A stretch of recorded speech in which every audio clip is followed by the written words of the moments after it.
Hello and welcome friends, स्वागत है आपका पेंडुलम एडू में। तो आज हम अपनी लेक्चर सीरीज में लेके आए हैं कुछ नंबर सिस्टम से प्रीवियस ईयर में आए हुए क्वेश्चन। देखते हैं उन क्वेश्चनों को हम कैसे किस तरीके से अप्रोच लगा के उनको बड़े ही आसानी से कर सकते थे। और साथ ही हम करेंगे कुछ बढ़िया अच्छे क्वेश्चन, बढ़िया लेवल के क्वेश्चन जो कि आपके आने वाले एग्जाम में एक्सपेक्टेड हैं कि इस टाइप के क्वेश्चन आपके एग्जाम में बन सकते हैं। चलिए देखते हैं पहले एनटीपीसी के प्रीवियस ईयर में आए हुए क्वेश्चन को कैसे हम सॉल्व कर सकते थे। तो जैसा कि हमारा पहला क्वेश्चन डिस्प्ले हो रहा है, कह रहा है कि दो क्रमागत विषम संख्याओं का गुणनफल 399 है और उनमें से छोटी संख्या आपको ज्ञात करनी है। ठीक है, और आपके ऑप्शन कुछ इस तरीके से दिए हुए हैं, एक 17, एक 19, एक 21 और एक 23। ठीक है, तो इस क्वेश्चन को कैसे अप्रोच करना है, आपको दिया गया है कि दो विषम संख्याएं हैं आपके पास, दो विषम संख्याएं। ठीक है, और उनका गुणनफल कितना दिया हुआ है आपको, 399। ठीक है, इसको करने के दो तरीके हैं। या तो आप पहला तरीका आप ऑप्शन से उठाएं और हर ऑप्शन से आप इसे डिवाइड करके देखें और आपको पता चल जाएगा कि वो ऐसी कौन सी दो संख्याएं होंगी जिनकी आप गुणा करके इस संख्या को प्राप्त कर सकते हैं। या आप दूसरा तरीका देखें, दूसरे तरीके को समझते हैं। सबसे पहले आपको पता है दो विषम संख्याएं हैं, तो दो विषम संख्याएं क्या होंगी आपकी, विषम संख्याओं के बीच अंतर कितना होता है, अंतर हमेशा दो का होता है। जैसे आपको 1, 3, 5, 7, 9 इन सब के बीच क्या है, अंतर दो का है। ठीक है, जब किन्हीं भी संख्याओं के बीच दो अंतर होता है तो हम कह सकते हैं कि जैसे मैं 3 और 5 की गुणा करता हूं तो आपको पता है कितना मिलेगा, 15। आपको मिला 15। अगर मैं इस 15 में ऐसी कोई संख्या जोड़ दूं कि जो मेरी परफेक्ट स्क्वायर बन जाए, ठीक है, तो वो क्या हो सकती है, वो आप कहते हो कि भाई मैं इसमें एक जोड़ देता हूं तो ये 16 हो जाएगी। और 16 किसका स्क्वायर होती है, 4 का स्क्वायर होती है। तो यानी कि आपको ऐसी संख्या मिल जाएगी यहाँ पे जो इन दोनों के बीच की संख्या होगी, यानी कि 3 और 5 के बीच की संख्या कौन सी है, 4। इसी अप्रोच को आप इस्तेमाल कर सकते थे अपनी संख्या में कि हमारी दो विषम संख्याओं का गुणनफल कितना था, 399। तो आप कहोगे इसमें एक जोड़ के मैं 400 बना लेता हूँ इसे, तो 400 बनते ही आपको पता चल गया कि ये 20 का स्क्वायर है। अगर ये 20 का स्क्वायर है तो ये 20 जो है उन दोनों संख्या के बीच की संख्या है।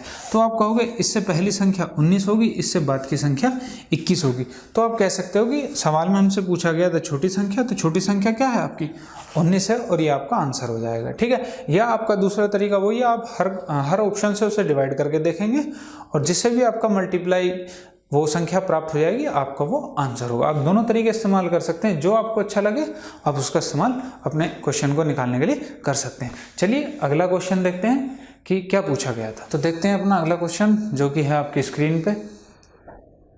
आपसे कह रहा है दी गई संख्याओं में से निम्नलिखित में से कौन सा सही है। ये क्वेश्चन आपका किससे है, ये आपका फ्रैक्शन वाले से, भिन्न वाले पार्ट से। आपको बताना है कि कौन सी सीरीज है हमारी जो बिल्कुल सही क्रम में हमें दी हुई है। ठीक है, तो इसमें सबसे पहले क्या करना है, हम सीधा अपने ऑप्शन उठाते हैं और या आप संख्याओं को लिख लीजिए कि कौन कौन सी संख्या आपको दी हुई है। चलिए ऑप्शन उठा लेते हैं हम अपने।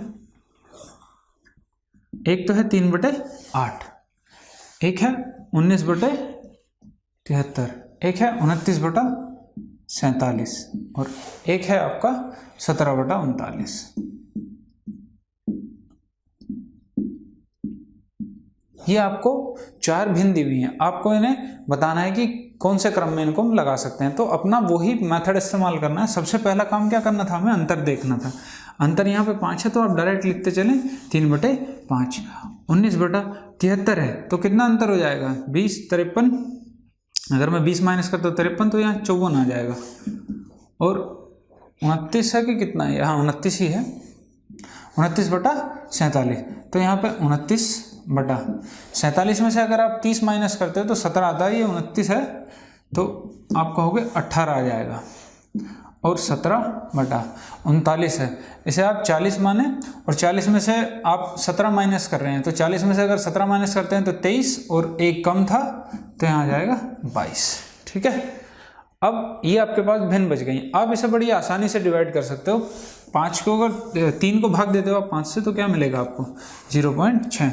54 से आप इसे भाग देते हो तो आपको पता है 19 × 57 होते हैं। तो ये लगभग कितनी बार चला जाएगा, लगभग आपका 0.3 बार।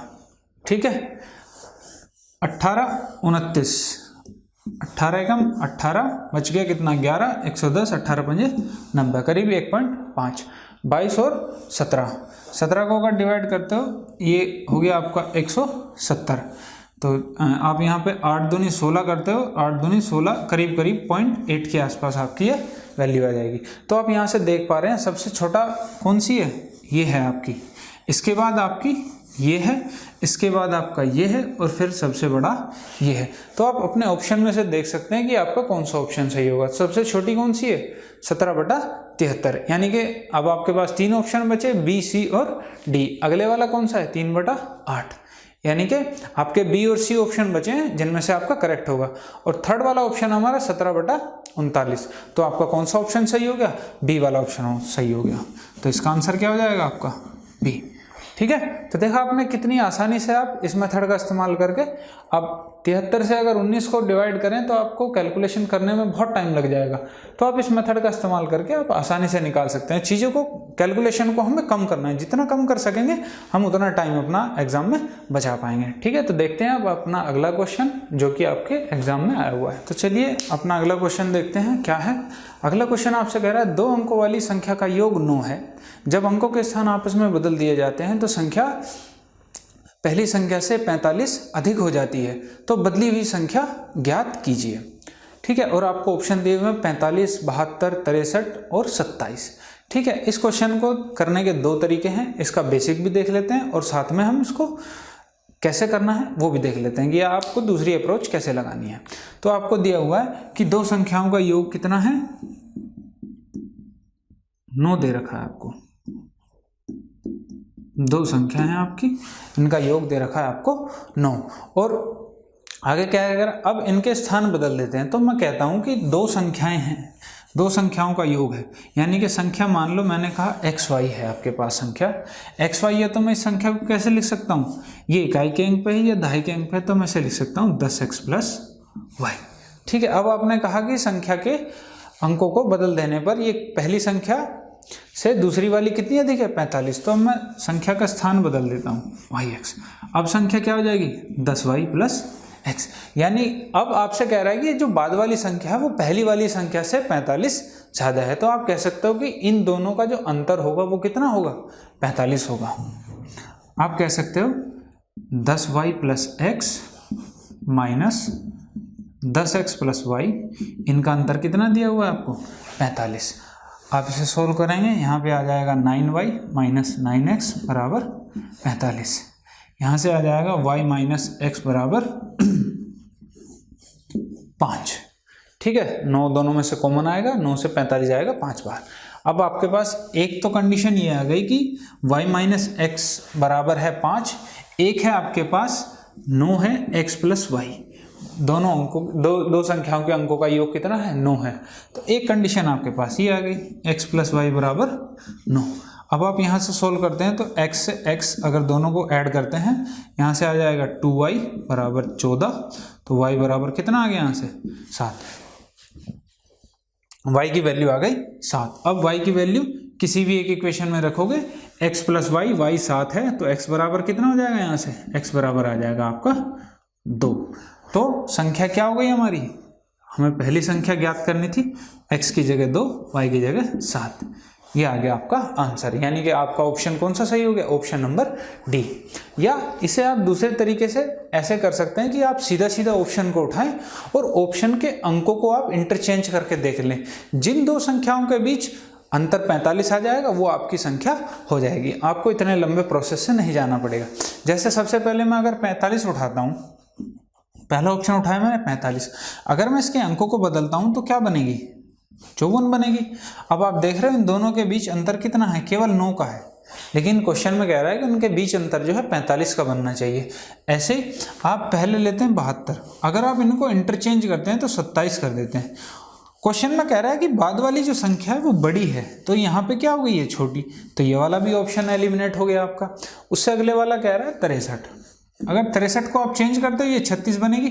फिर से वही वाली कंडीशन आ गई कि बाद वाली छोटी हो गई है, तो ये भी गलत हो गया। बचा आपको ऑप्शन डी, आपको चेक करने की भी जरूरत नहीं है, आप सीधा ऑप्शन पे लगाओगे, डी इज करेक्ट आंसर। ठीक है, उसे अगर चेक करना चाहते हो तो आप चेक भी कर सकते हो, आपको उससे पता चल जाएगा कि मेरा आंसर बिल्कुल सही है।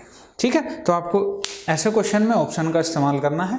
ऑप्शन उठाया, इंटरचेंज करके देखा, अगर अंतर वही वैल्यू आ रही है जो आपको दी गई है तो आप बड़ी आसानी से उसे कुछ ही समय में आप उसे निकाल लेंगे। ठीक है, अगला क्वेश्चन देखते हैं हमारा कि एक्सपेक्टेड क्वेश्चन क्या हो सकते हैं कि आपके आरआरबी एग्जाम में आ सकते हैं। ठीक है, कुछ बढ़िया से क्वेश्चन देखेंगे अच्छे अच्छे, और क्या अप्रोच होनी चाहिए आपकी उनको करने की वो भी देख लेते हैं। तो देखते हैं अपना नेक्स्ट क्वेश्चन जो है आपकी स्क्रीन पे।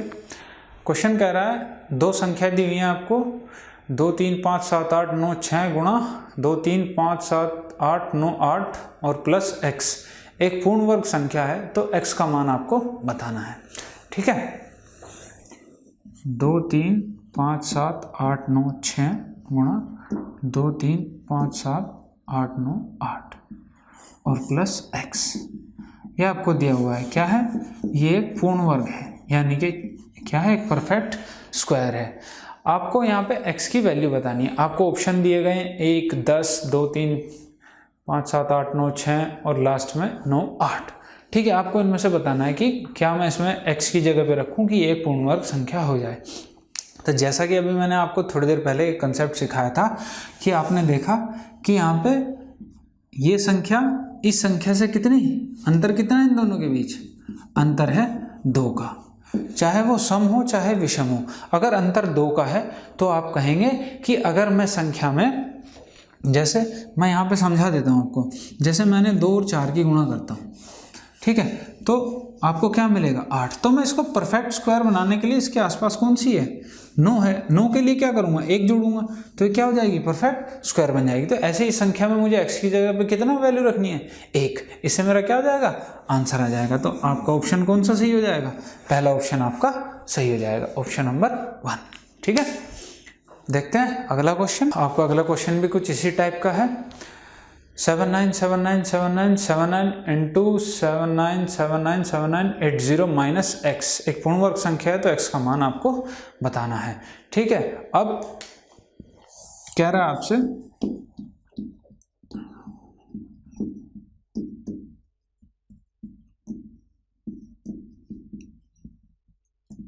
माइनस x, अब ये दी हुई है। अब इसमें भी सेम वही प्रोसेस अप्लाई करते हैं और कुछ सीखते हैं। जैसे इनके बीच अंतर कितना आ रहा है? इनके बीच अब की बार अंतर है 1। ठीक है, अगर संख्याओं किसी 2 कंसेक्यूटिव लगातार संख्याओं की गुणा है और उसमें से मैं क्या चीज़ घटाऊं कि जिससे मुझे एक पूर्ण वर्ग संख्या मिल जाए, तो आप बेसिक से समझो बिल्कुल। जैसे मैं आपसे कहता हूं कि 2 और 3 की गुणा कर लीजिए, मैंने लगातार संख्या है, अंतर भी इन दोनों के बीच 1 ही है। ठीक है, तो 2 तिया 6। अब इसके आसपास पूर्ण वर्ग संख्या कौन सी होती है? इसके आसपास पूर्ण वर्ग संख्या है 9। ठीक है, तो 9 तक पहुंचने के लिए मुझे क्या ऐड करना पड़ेगा? इसमें 3 ऐड करना पड़ेगा। तो 3 मैंने देखा, ये बड़ी वाली संख्या थी इसमें से। ठीक है, ऐसे ही आप कह सकते हो कि जैसे मैं 12 और 13 की गुणा कर लेता हूँ। ठीक है, 12 और 13 की गुणा कर लेता हूँ तो कितना आएगा? 12 12 144 और 156 आ गया। ठीक है, अब 156 में मैं क्या ऐड करूं कि ये परफेक्ट स्क्वायर हो जाए? आपको पता है इसके आसपास 169 पूर्ण वर्ग संख्या होती है, तो आप कहेंगे 156 में मैं 13 ऐड कर देता हूं तो 169 मिल जाएगी। यानी कि आपने कौन सी संख्या ऐड की? 13। आपको क्या मिल गया? पूर्ण वर्ग संख्या मिल गई। तो ऐसे क्वेश्चन में आपको यही करना है, आपको देखना है कि आपसे पूछा क्या है, लेकिन यहाँ पे आपसे पूछा क्या घटाया जाए, तो इसको घटाने पे भी सेम क्या करना है। अब देखिए यही समझा देते हैं। 2 गुना 3 कितना होता है? 6 होता है। अब 6 में से मैं क्या घटाऊं कि मुझे पूर्ण वर्ग संख्या मिल जाए? आपको पता है पूर्ण वर्ग संख्या 4 होती है। अगर 6 में से मैं 2 घटा दूंगा तो मुझे 4 मिल जाएगा, लेकिन 2 मैंने कौन सा घटाया है? छोटी वाली संख्या। ऐसे ही आप यहाँ पे भी देख सकते हो 12 13 156 होता है, इसमें से मैं क्या घटाऊं कि मुझे पूर्ण वर्ग संख्या मिल जाए? आपको पता है 144 पूर्ण वर्ग होता है 12 का, तो इसमें से 156 में से क्या घटाओगे आप? 12 घटाओगे तो कितना मिलेगा आपको? 144। यानी जब घटाने की बात आएगी तो छोटी संख्या घटानी है, और अगर जोड़ने की बात आती है तो मुझे क्या करना है? बड़ी वाली संख्या उसमें जोड़नी है। ठीक है, तो यहाँ पे पूछा गया हमसे कि संख्या में से क्या घटाया जाए, तो घटाने पे छोटी संख्या इसका आंसर हो जाएगी आपकी। ठीक है, तो आपका कौन सा ऑप्शन सही हो जाएगा? आपका ऑप्शन नंबर 3 सही हो जाएगा। ठीक है, तो देखते हैं अगला क्वेश्चन इसमें। तो नेक्स्ट क्वेश्चन देखते हैं, ये रहा आपकी स्क्रीन पे। क्वेश्चन कह रहा है 8 8 8 8 88 बार को 13 से भाग देने पर क्या शेषफल बचेगा। ठीक है, आपके ऑप्शन दिए हुए हैं। तो आपको देखिए इस टाइप के क्वेश्चन को कैसे अप्रोच करना है। आपको दिया हुआ है 8 8 8 8 और ये कितनी बार है? 88 बार है। ये 88 बार कंटिन्यू है। ठीक है, इसको आपको 13 से भाग देना है और आपको बताना है कि शेषफल क्या होगा। ठीक है, इस क्वेश्चन को अटेम्प्ट करने से पहले एक छोटी सी चीज़ समझ लेते हैं हम आपसे। देखिए, जब भी आपको ऐसा क्वेश्चन मिले या दिखे तो आप कहते हैं भाई मेरे पास ये 8 8 8 रिपीट हो रहा है, मैं इसको 6 अंक तक ले लेता हूँ। ठीक है, जब भी 6 अंक की बात होगी तो आपको ये 6 अंक कैसे प्राप्त होते हैं? जब आप 888 को 1001 से गुणा करते हैं तो आपको क्या मिलता है? 6 अंकों की संख्या मिलती है रिपीटेड, यानी कि 3 अंक जो हैं आपको रिपीट में मिल जाते हैं। या मैं कह सकता हूँ XYZ कोई 3 अंकों की संख्या है और आप इसे 1001 से गुणा कर रहे हैं तो आपको XYZ मिलेगा। ठीक है, अब आपको ये भी पता होना चाहिए, ये एक आइडेंटिटी है 1000, ये किसका मल्टीपल होता है?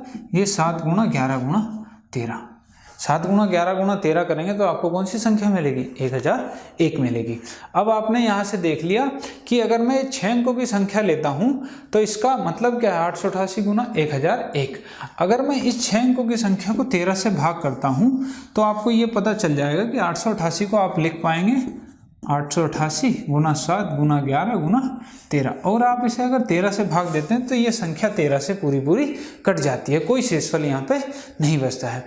तो ऐसे ही मैं ये जो मेरी दी गई संख्या है मैं इसको टुकड़ों में डिवाइड कर लेता हूँ। यानी कि मैं आपसे कहूँगा जो पहले 6 अंक होंगे, पहले जो 6 अंक होंगे वो 13 से पूरे पूरे कट जाएंगे। उसके बाद अगले जो 6 अंक होंगे वो भी 13 से पूरे पूरे कट जाएंगे। ऐसे ही आपका 6 का ग्रुप बनता चला जाएगा और वो 13 से आपका कटता चला जाएगा। तो आपको पता है कि 8 जो है 88 बार है, तो कहाँ तक कट जाएगा? अगर आप 6 का ग्रुप बना रहे हैं तो आपको पता है 14 6 84 होता है, यानी कि 84 अंक तक आपका बिल्कुल 0 बचेगा शेषफल। 84 अंक तक पूरा पूरा कट जाएगा। 84 के बाद यहाँ कितने अंक बच जाएंगे आपके? ये हैं 88, तो कितने अंक बच जाएंगे आपके? 4 अंक आपके शेष रह जाएंगे। और 4 अंक कौन कौन से होंगे? वो 8 8 8 8, ये 4 अंक शेष रह जाएंगे। तो सिर्फ अब हमें इतना सा काम करना है कि भाई इन 4 अंक को 13 से भाग करके देख लेते हैं क्या शेषफल मिलेगा।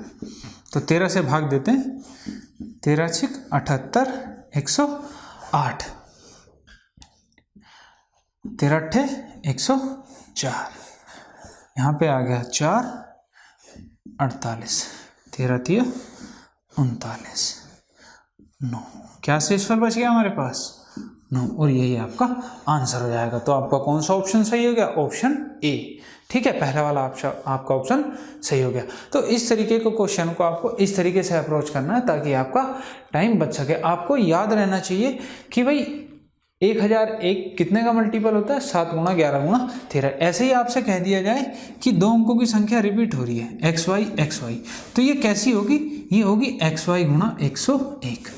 ठीक है, इस तरीके की आपकी आइडेंटिटी आजकल एग्जाम में बहुत पूछी जा रही है और आपके पेपर में भी आने की संभावनाएं काफ़ी हैं। ठीक है, तो देखते हैं अपना अगला क्वेश्चन किस पैटर्न का है। तो देखिए ये रहा आपका नेक्स्ट क्वेश्चन जो है आपकी स्क्रीन पे। 9 की पावर 1 प्लस 9 की पावर 2 प्लस 9 की पावर 3 प्लस 9 की पावर 4 प्लस 9 की पावर 5 कहाँ तक है? 9 की पावर 12 को 6 से भाग देने पर क्या शेष बचेगा? और आपके ऑप्शन दे रखे हैं 3 2 0 और 1। ठीक है, अब देखिए आपका क्वेश्चन क्या कह रहा है आपसे। 9 की पावर 1, 9 की पावर 2, 9 की पावर 3, 9 की पावर 4 और कहाँ तक है? ये 9 की पावर 12 तक है। इसे किससे भाग देना है आपको? 6 से भाग देना है और आपको शेषफल बताना है कितना होगा। ठीक है, अगर मैं आपसे कहूँ सीधा सीधा कि 6 से आप सीधा 9 को भाग दीजिए तो आप कहोगे मेरे पास 3 शेषफल बचता है।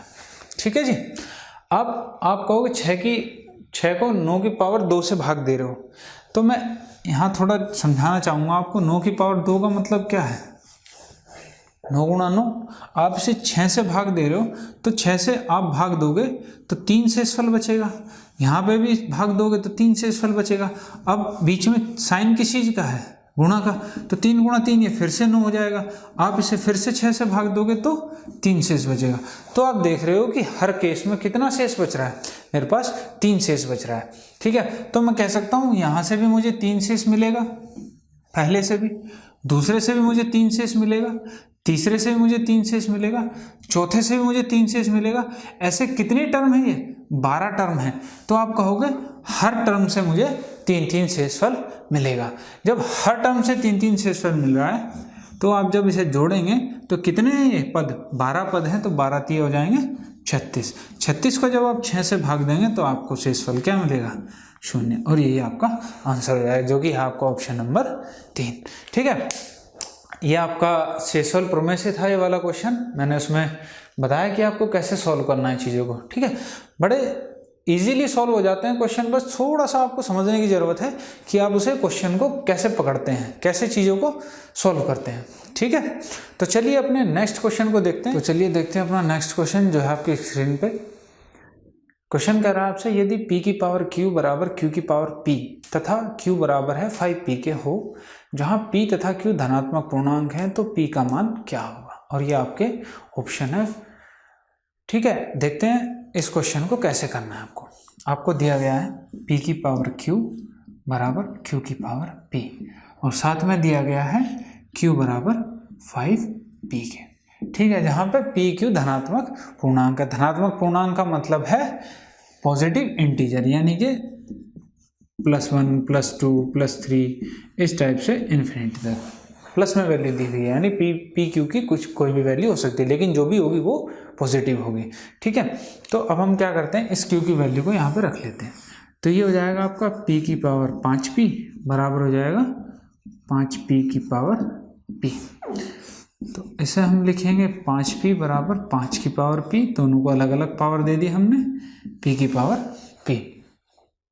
ठीक है, अब हम क्या करते हैं, p की पावर यहाँ p है, यहाँ 5p है, तो एक पावर कम हो जाएगी, कितना हो जाएगा 4p। तो p की पावर कितनी होगी, 4p बराबर 5 की पावर p। अब मैं इस पावर को यहाँ ले आता हूँ, तो ये हो जाएगा p बराबर 5 की पावर p इंटू 1/4p। ठीक है, आप कह रहे होंगे कि पावर यहाँ कैसे आ गई, तो देख लेते हैं। जैसे आप कहते हो x² बराबर है 5 के, या 5 की पावर 1, तो अगर मैं x की पावर यहाँ ले जाना चाहता हूँ तो आप कहेंगे 5 की पावर 1 गुणा ये जो इसकी पावर है वो कहाँ जाती है, बटे में आ जाती है। तो आप कहोगे इसको 5 की पावर 1/2। ऐसे ही मैंने ये पावर यहाँ लेके आ गया, तो ये यहाँ नीचे चली आएगी, p से p कैंसिल हो जाएगा, तो आ जाएगी 5 की पावर 1/4, जो कि आपका आंसर होगा 1/4 है। तो यहाँ अंडर रूट में 5 और यहाँ वैल्यू आ जाएगी आपकी 4, जो आपका आंसर होगा। और ये कौन सा ऑप्शन है आपका, ऑप्शन नंबर 3, जो कि आपका करेक्ट हो जाएगा।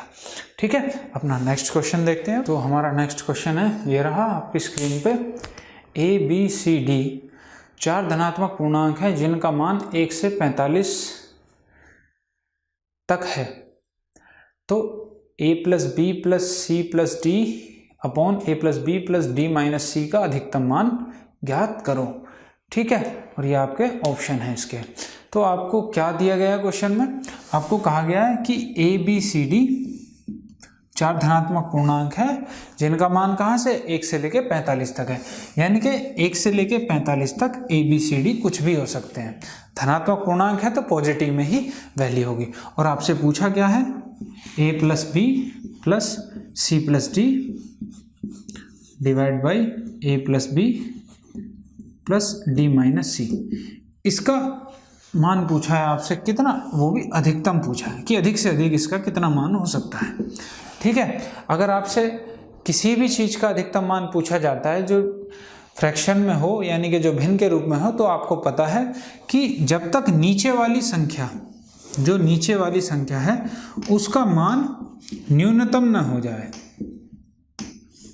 जब तक उसका मान न्यूनतम ना हो जाए कि सबसे कम वैल्यू अगर मैं इसकी लूँ तो ये ऊपर की वैल्यू सबसे ज़्यादा होगी, तभी ये सबसे मैक्सिमम वैल्यू हमें दे सकती है, तभी अधिकतम मान हमें दे सकती है। अब इस नीचे वाली वैल्यू को न्यूनतम होने के लिए क्या होना पड़ेगा, आपको यहाँ दिख रहा है कि c यहाँ पे माइनस हो रहा है, यानी कि इन तीन संख्याओं का तो जोड़ है ए बी प्लस डी और इसमें से सी माइनस हो रहा है, तो मुझे ये सी अधिकतम से अधिकतम चाहिएगा कि ये सी अधिक हो जाए और ये इन दोनों का जो अंतर है मेरे पास, इन दोनों का जो अंतर आना चाहिए वो कम से कम आना चाहिए। ठीक है, इन दोनों का अंतर कम से कम आना चाहिए और कम से कम कितना आना चाहिए भाई, मिनिमम 1 आ जाए तो सबसे बेस्ट है। अगर 1 आ गया तो नीचे सबसे छोटी संख्या हो जाएगी 1, जिससे हमें यहाँ पे सबसे अधिकतम वैल्यू मिल जाएगी। अगर नीचे अंतर 1 कब आएगा, जब मैं कहता हूँ 1 से 45 के बीच है, अगर मैं सी की वैल्यू 45 ले लेता हूँ, सी की वैल्यू क्या ले ली मैंने, सी की वैल्यू मैंने अब 45 ले ली। अब मैं 45 माइनस करना चाहता हूँ, ए प्लस बी प्लस डी में से मैं 45 माइनस करना चाहता हूँ और मुझे 1 मिल जाए, तो इसके लिए क्या करना पड़ेगा, ए प्लस बी प्लस डी की वैल्यू कितनी होनी चाहिए भाई, 46 होनी चाहिए। ए प्लस बी प्लस डी की वैल्यू कितनी होनी चाहिए, 46। 46 में से 45 माइनस करोगे तो आपको क्या मिल जाएगा, 1 मिल जाएगा। तो मुझे यहाँ से ये भी पता चल गया ए प्लस बी प्लस डी की वैल्यू 46 हो गई और सी की हो गई 45। तो अब मैं इस वैल्यू को यहाँ पे अपने रख लेता हूँ। तो जैसे ही मैं इसे यहाँ पे रखूँगा तो आपका क्या आ जाएगा, ऊपर आ जाएगा A plus B plus D और plus C upon A plus B plus D minus C. इसकी वैल्यू कितनी है भाई, 46 और इस सी की वैल्यू कितनी है, 45 बटा ये 46 और ये माइनस 45। तो आप कहोगे 46 और 45 91 बटा 1, तो क्या आ गया 91। ये इसकी अधिकतम वैल्यू है, जो इसकी सबसे मैक्सिमम पॉसिबल वैल्यू, तो जो कि है आपका ऑप्शन नंबर 4 डी। ठीक है, इस तरह क्वेश्चन को ऐसे ही करना है आपको, ताकि आप अपने टाइम को बचा सकें। अब देख लेते हैं इसी में कुछ डिफरेंट टाइप का क्वेश्चन, उसको कैसे अटेम्प्ट करना है आपको। तो ये रहा आपके आगे नेक्स्ट क्वेश्चन। क्वेश्चन कह रहा है 10 की पावर 88 माइनस 11 के सभी अंकों का योग ज्ञात करो। आपके ऑप्शन दिए गए हैं 690, 751, 791 और 889। ठीक है, इस तरह के क्वेश्चन को आपको कैसे अटेम्प्ट करना है। आपको क्वेश्चन दिया है 10 की पावर 88 माइनस 11। ठीक है, इसके सभी अंकों का योग ज्ञात करना है, यानी कि ये से सॉल्व करने के बाद जो आपके पास संख्या आएगी उसके सभी अंकों का योग कितना होगा। तो सबसे पहले तो मुझे यहीं पे कंफ्यूजन हो रहा है कि भाई इसको मैं कैसे सॉल्व करूँगा, क्या अप्रोच लगा सकता हूँ इसको। ठीक है, तो मैं आपको बता दूँ इसको कैसे तरीका है। आप अभी इसे मान के चलो कि ये 10 की पावर 1 है। ठीक है, 10 की पावर 1 माइनस 11 करते हो तो -1 आता है। पावर बढ़ा लेते हैं, अभी माइनस में चल रहा है। 10 की पावर 2 करता हूँ और -11 करता हूँ, तो आपको पता है 10 दशम 100 में से 11 जाएंगे तो 89 हो जाएंगे।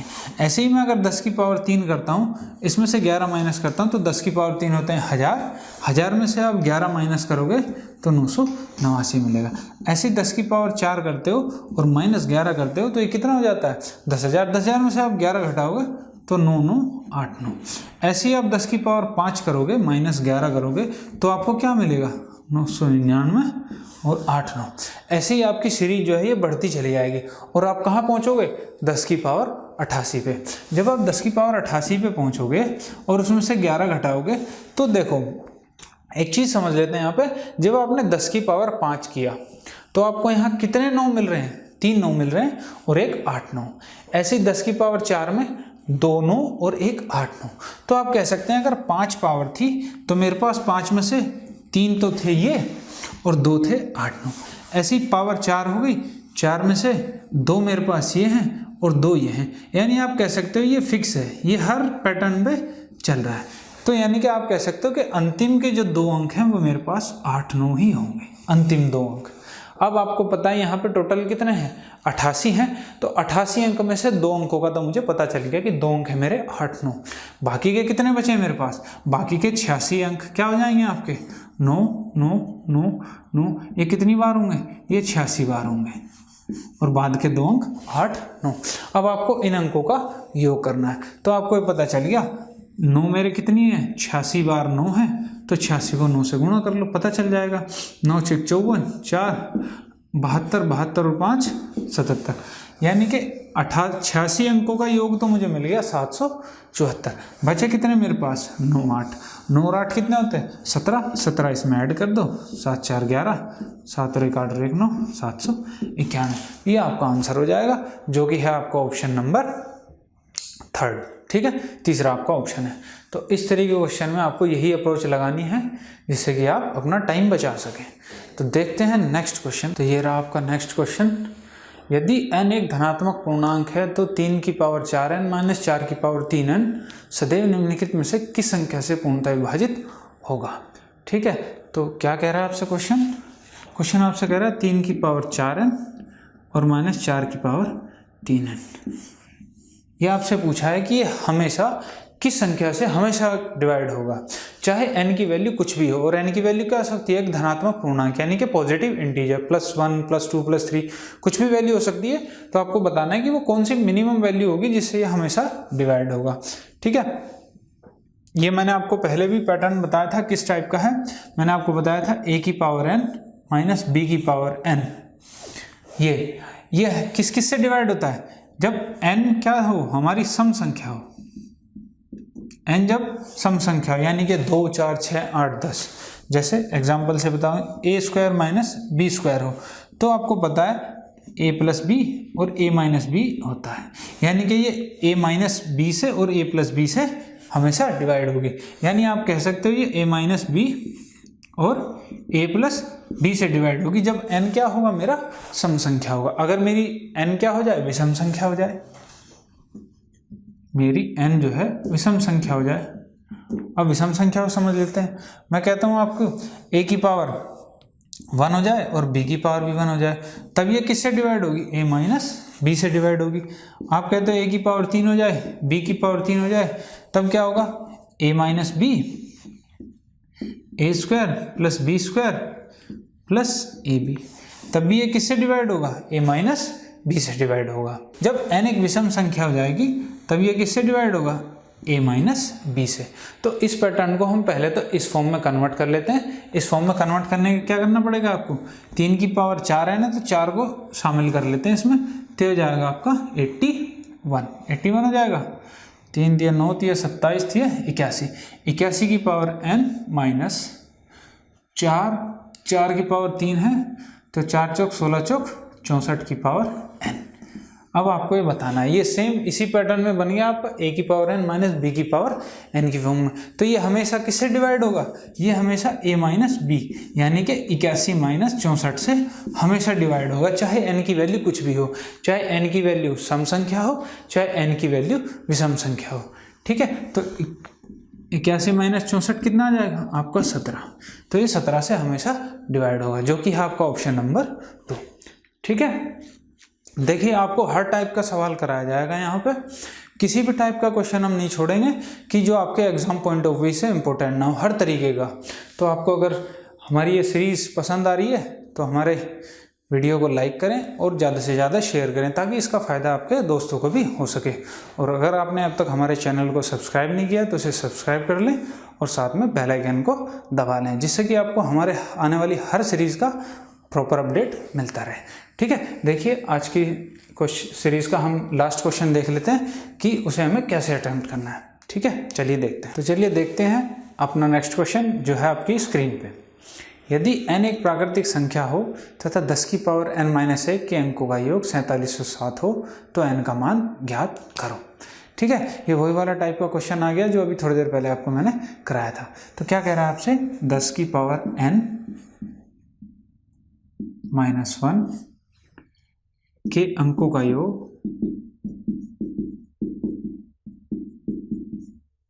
कितना है, 4707। क्या कह रहा है आपसे, 10 की पावर n माइनस 1। ठीक है, आपसे कहा गया 10 की पावर n माइनस 1 करता हूं तो मुझे जो संख्या मिलेगी उसके अंकों का योग हो जाएगा 4707। ये अभी उसी टाइप का क्वेश्चन आ गया जो थोड़ी देर पहले कराया था। n क्या है यहाँ पे इंटीजर या धनात्मक पूर्णांक, यानी कि n की वैल्यू कुछ भी हो सकती है, 1 2 3, वही हमें निकालनी है कितनी होगी। तो अभी मैंने आपको बताया अगर 10 की पावर में n की जगह 1 रखता हूँ, माइनस 1 करता हूँ तो क्या मिलेगा मुझे, 9 मिलेगा। ऐसे 10 की पावर 2 रखता हूँ और माइनस 1 करता हूँ तो क्या मिलेगा, 99 मिलेगा। 10 की पावर 3 करता हूँ, इसमें से 1 घटाता हूँ तो कितना मिलेगा, 999 मिलेगा। तो आप देखते हो कि यही सीरीज फॉलो होती चली जा रही है मेरे पास। ऐसी अगर 10 की पावर आप 10 भी कर लोगे और माइनस 1 करोगे तो कितनी बार 9 मिलेगा आपको। यहाँ पे 3 पावर थी तो 3 9 मिले थे, यहाँ 10 पावर हैं तो कितने 9 मिलेंगे आपको, 10 ही 9 मिलेंगे। 3 3 6 3 9 और 1 10, 10 ही 9 मिलेंगे। तो आप देखते जा रहे हो कि मेरे पास जो भी सीरीज आ रही है वो 9 9 की फॉर्म में आ रही है। यानी आप कह सकते हो कि अगर मैं 10 की पावर n-1 करता हूं तो मुझे 9 9 की सीरीज मिलेगी। कितनी बार मिलेगी ये? मैं कह देता हूं x बार मिलेगी। यहां से सोल्व करने के बाद मैंने कहा x बार मिलेगी, ठीक है। या आप कह सकते हो n बार ही मिलेगी, क्योंकि 10 की पावर n है, क्योंकि यहाँ 10 की पावर 10 की थी तो 10 9 मिले थे, तो 10 की पावर n-1 है तो 9 कितनी बार मिलेगा? n बार मिलेगा। तो आप कह सकते हो कि 9 गुणा n मिलेगा, यानी कि इनके अंकों का योग कितना हो जाएगा?